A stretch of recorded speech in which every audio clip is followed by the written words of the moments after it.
Okay, here is the website to take your STAR test as well as AR test when you have finished a book.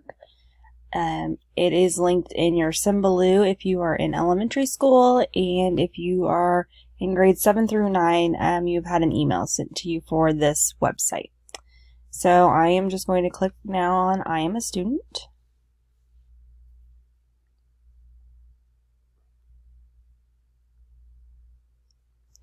And then we have to enter in our Renaissance ID, which is capital S, capital P, capital S, capital D, dash, 78, capital G, capital J.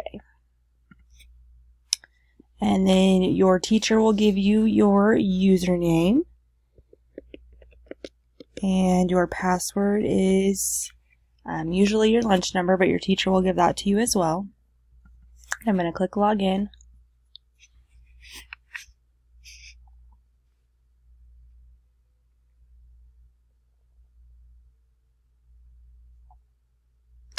And then now that I'm here, on the left side, you'll see STAR Reading.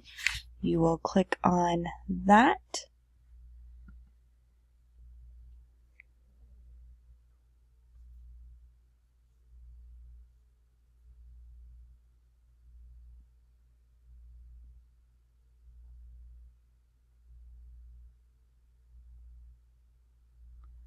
And once you get here, you will need a password. Your teacher will tell you that password to enter. And then it takes just a minute here to load. And then they give you just a few kind of sample questions at the beginning, and then you'll start your actual test.